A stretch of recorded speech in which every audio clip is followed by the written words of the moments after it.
بسم الله الرحمن الرحيم. السلام عليكم ورحمة الله وبركاته. معكم محمد شاهين التاعب من قناة الدعوة الإسلامية على اليوتيوب، وحلقة جديدة من سلسلة اعتراف خطير. اقتباس النهاردة من مرجع اتكلمت عنه كتير جدا، كتاب تاريخ الكتاب المقدس لستيفن ميلر وروبرت هوبر، طبعت دار الثقافة المسيحية، كتاب بروتستانتي مترجم. الكتاب ده المفروض تكست بوك عند الأجانب. يعني إيه تكست بوك؟ يعني كتاب دراسي نموذجي لأي حد عايز يعرف تاريخ الكتاب المقدس منذ التكوين وحتى اليوم. منذ التكوين، مش المقصود سفر التكوين، إزاي الكتاب المقدس اتكون لغاية النهاردة، الكتاب المقدس اللي ما بين إيدينا دلوقتي.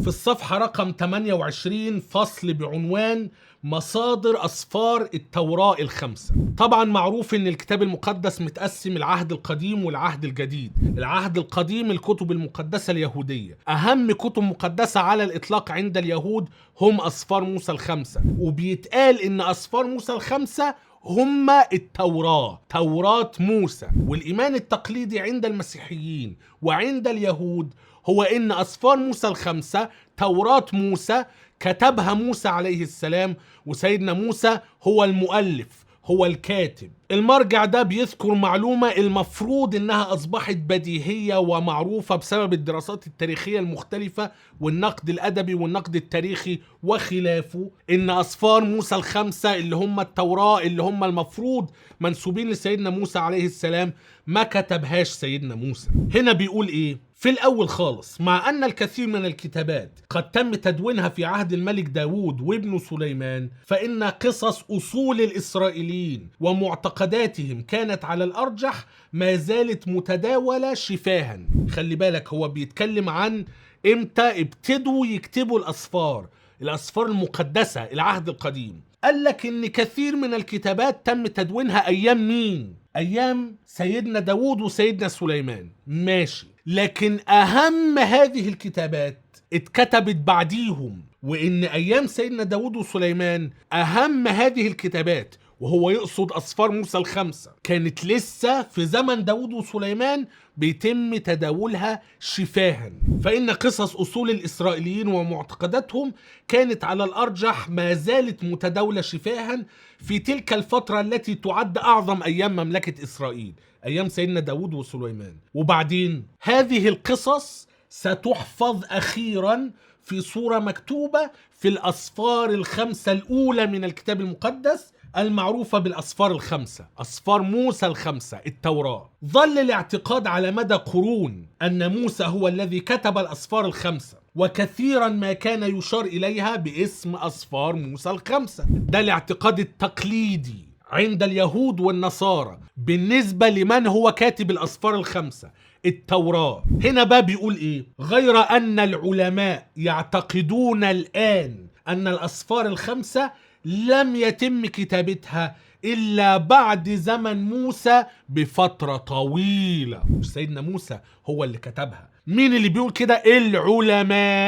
العلماء scholars، الناس اللي بتدرس والناس اللي فاهمة. هذه الفكرة ليست جديدة تماما، فمنذ عصور مبكرة كان الظن أنه وإن كان موسى هو بالتأكيد الروح الملهم وراء هذه النصوص، يعني له علاقة بهذه النصوص بشكل أو بآخر، إلا أنه لم يكتبها هو شخصيا، واتكتبت بعديه زي ما هو بيقول لم يتم كتابتها إلا بعد زمن موسى بفترة طويلة. مين بقى اللي كتب؟ وإيه علاقة اللي كتبه بسيدنا موسى؟ الله أعلم. المهم إن سيدنا موسى مش هو اللي كتب هذه الأسفار. نفس المرجع بعديها بصفحتين في الصفحة رقم 30 تحت عنوان صياغة أسفار التوراة اللي هي أسفار موسى الخمسة، بيقول إيه؟ التوراة الأسفار الخمسة الأولى لم يكتبها كما كان يظن الناس لزمن مديد موسى أو أي فرد آخر. يعني سيدنا موسى مش هو اللي كتب أسفار موسى الخمسة، وفي الواقع إن هذه الأسفار مش منسوبة لفرد بعينه. أمال إيه؟ بل بالحري إنها مزيج من 4 مصادر على الأرجح. 4 مصادر، وشرحنا الكلام ده كتير في فيديوهات كتيرة. 4 مصادر اتعمل منهم أسفار موسى ال5. طب ال4 مصادر دول جم منين؟ ومين اللي كتبهم؟ وإيه مدى مصداقيتهم وموثوقيتهم وهكذا؟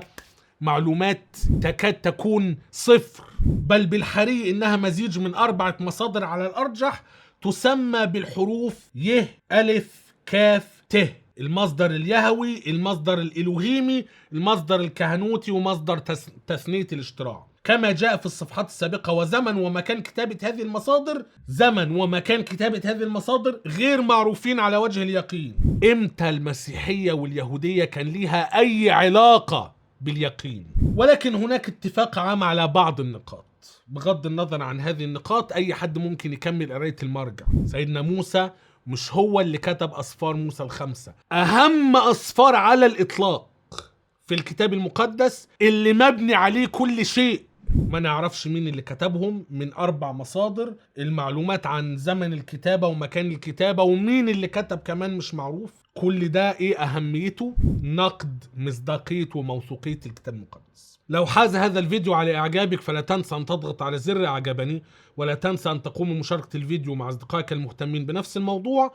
ولو كنت قادرا على دعم ورعاية محتوى القناة، لو أنت شايف أن مثل هذا المحتوى يستحق الدعم والرعاية، فقوم بزيارة صفحتنا على باتريون أو باي بال أو الانتساب للقناة. ستجد اللينكات كلها تحت في وصف الفيديو. إلى أن نلتقي في فيديو آخر قريبا جدا بإذن الله عز وجل.